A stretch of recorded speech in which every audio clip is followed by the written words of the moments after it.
Hey everyone, it's Joe from Gadgetry Tech, and in today's video I'm reviewing the Maono PD400X.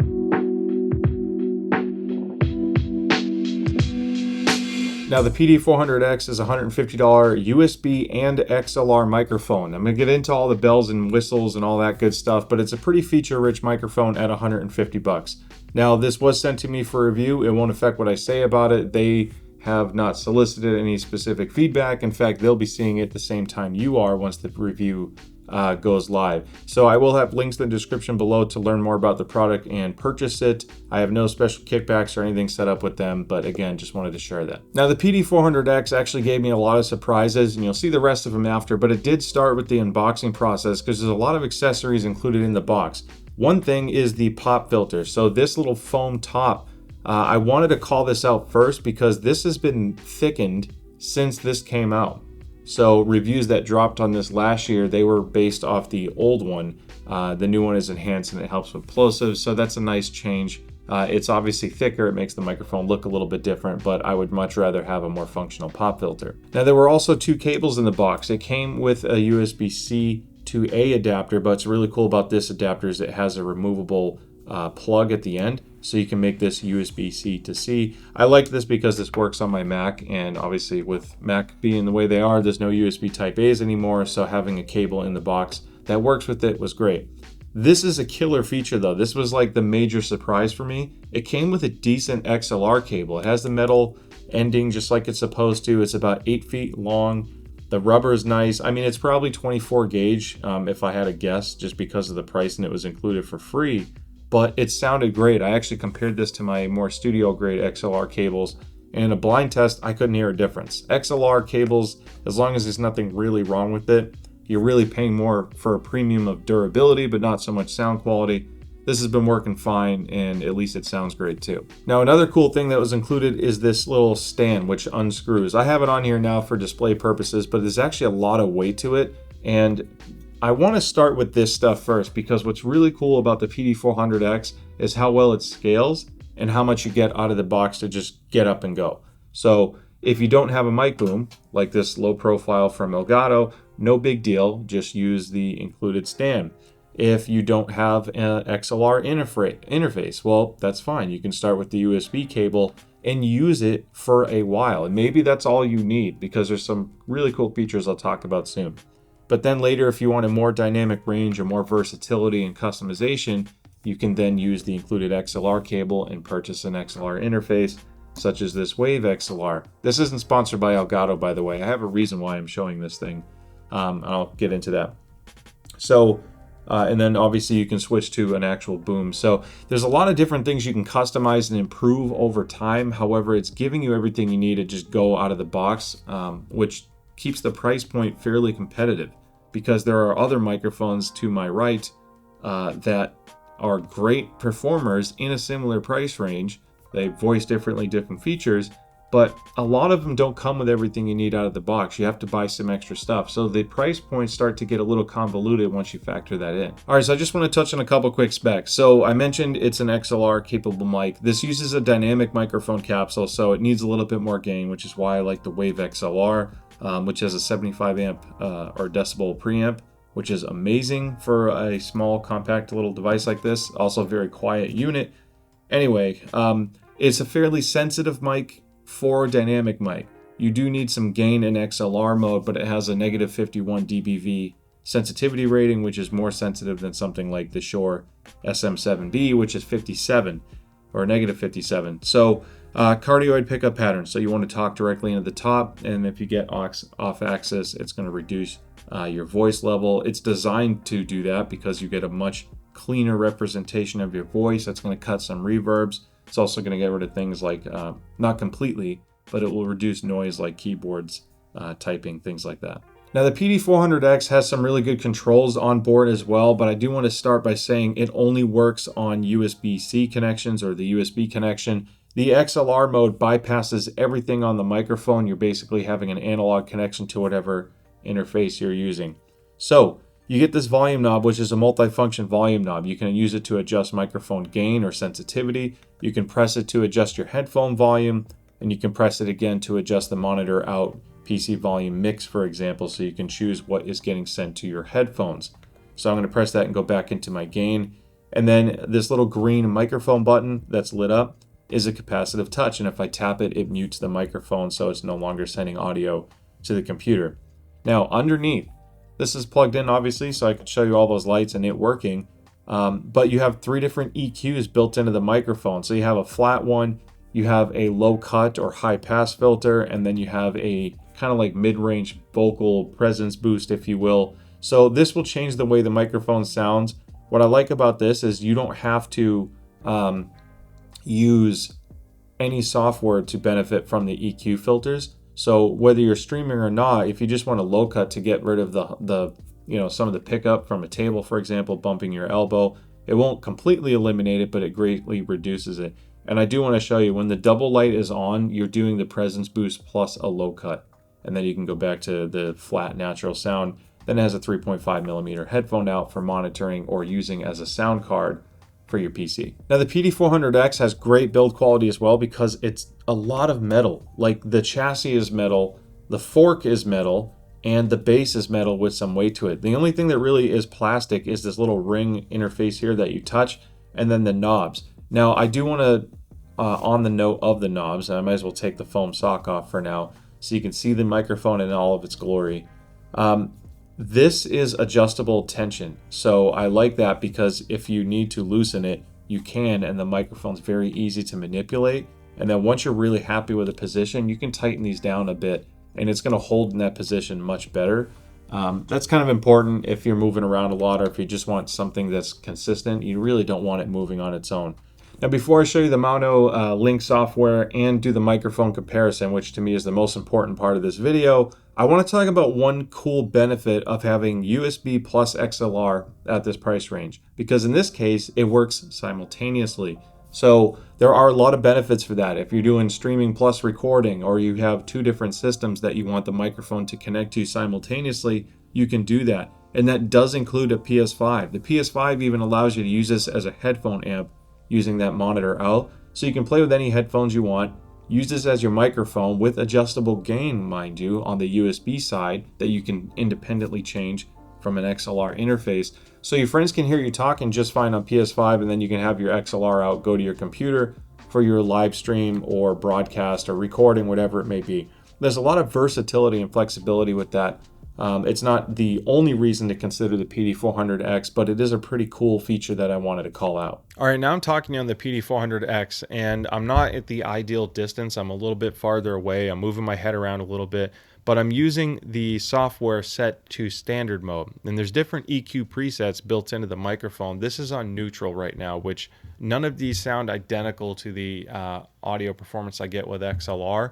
But I just wanted to show you what it sounded like. So if I switch the EQ to deep, this is the deep preset. It's going to not crush, but it does reduce the mid-range just a little bit, and it does add a lot of warmth and bass to the lower part of my voice. Then if I go to bright, to me this bright does not go with my voice well. It can make it sound kind of shrill. I have a hard S, obviously, that I try to suppress. So for me, what I would typically pick is natural or deep, or at least go with my own custom. Then you have the legacy preset. It doesn't really show you what it's changing, but this is what legacy sounds like. So I'm going to go back to natural. Now on the bottom of the software, you can see that it shows the distance, and it says near, mid, far. It's not changing the custom EQ based off of the distance, because you get a proximity effect if you get closer to the microphone. It's adjusting your gain. So right now I'm at the mid setting, and I might have to make some changes in post-production to make sure this is at the appropriate volume for you all. Anything I change I'll have on the screen at the bottom so you can see. So if I set to far, far is basically boosting the gain automatically, and my voice gets louder as a result. Now if I go to near, my voice is going to be quieter, but the idea of this is that I can get my voice really close, and you get that podcast studio type recording. So it really depends on how loud you typically speak, or if you're dealing with plosives, because without the sock, this little foam mitt, the plosives are, they pop. They have a, it picks it up quite a bit. So I'm going to put this back on. And now that this is on, my plosives should be softer because this is an upgraded version of the original launch one. The launch one was thinner, as I mentioned earlier, but I still feel like this is acoustically transparent enough that it's not coloring my sound. So you could get really close, have strong P's and pop and all that stuff, and it's going to do a good job at rejecting it, at least compared to how it used to. Now going over to the advanced software, this is more of what the microphone gives you for controls built in, aside from the bottom features that I'll cover. So now you have direct access to the gain slider down here at the bottom, and the other cool thing is if I'm adjusting the volume on the microphone itself, you can see me lowering my gain and affecting it on the software. Now you also get the monitor mix, the headphone volume for your output, all four of the EQ presets I talked about before with the buttons on the bottom. And what's really cool about this software is it's simple and lightweight, but you get a limiter function, and if you click these dots, the limiter is going to help basically pull back, almost like a pad, if you will. It's going to reduce it to give you a little more range in case you're constantly yelling at it and you want to deal with a different variance of volume.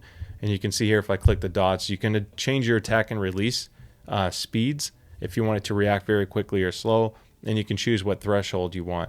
So I'm going to leave this alone. I ended up using the compressor more because if you're a soft-spoken person, a compressor is going to help boost your quieter moments when you're not speaking as loudly, and then conversely, if you shout, the compressor again is going to help take care of that top edge to make sure you're not clipping or distorting the mic as much either. So now I'm talking on the PD400X using my Elgato Wav XLR. We're not using USB anymore, and I'm connected to my MacBook running Adobe Audition.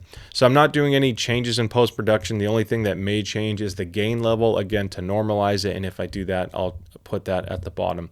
There's a few things that stand out. So the tonality is amazing. It has really good warmth, but not overly so. It's resolving, but not sibilant.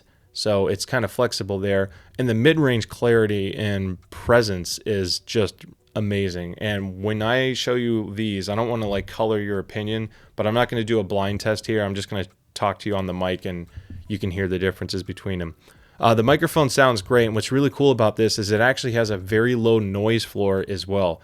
I don't remember if it was advertised specifically on their website, but I can tell you compared to some of these here, the noise floor is one of the best I've measured. There's not really any hiss. So even if I'm quiet, you'll probably hear my, little lantern light, if you will, the fan there, but I'm going to be quiet for a moment so you can hear if there's any noise. And I'll boost it by 15 decibels on top of it, just so you can see the little noise it's making.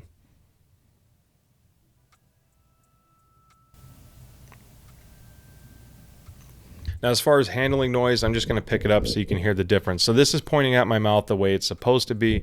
And if I put my mouth on the left side, you can see that the noise, it changes the EQ or the tonality, of course, because I'm not directly into the pickup pattern, and it suppresses. That's why there's some noise roll off.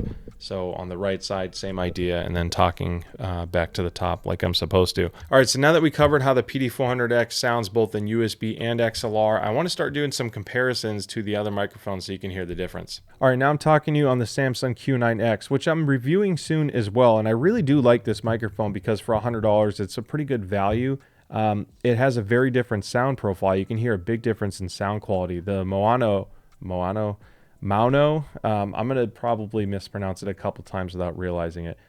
This is a very clear microphone, but again, it still has good warmth and detail. Honestly, the voicing of this mic, the PD400X, is incredible. The advantage to the Q9X from Samson is because it's less resolving and less clear, it sounds very flat, it naturally rejects some of the sibilants.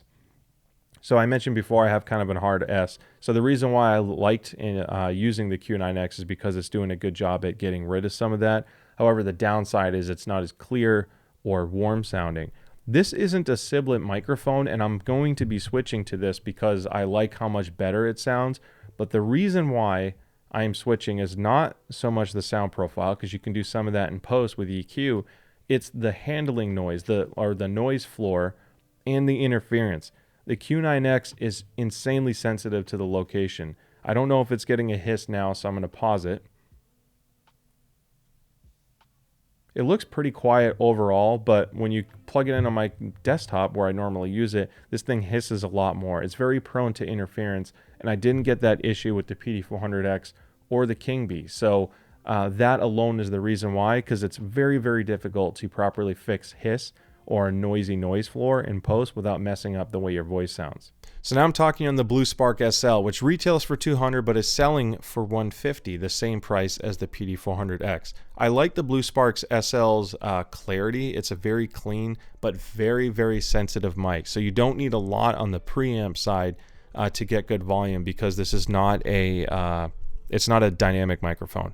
So you do talk to the front of it. You're not talking to the top. For the $150, you're getting a shock mount, which is really nice. It also comes with a really pretty wooden box, but there's no stand, so you have to invest in a boom, and there's no pop filter, so if you need that, you'd have to invest. So pros and cons. There's no USB interface either. If you didn't need that, it's not a game breaker. I don't really dislike this microphone, but there's not enough here from a sound profile and packaging perspective to make it compelling enough for me to pick this over some of the others.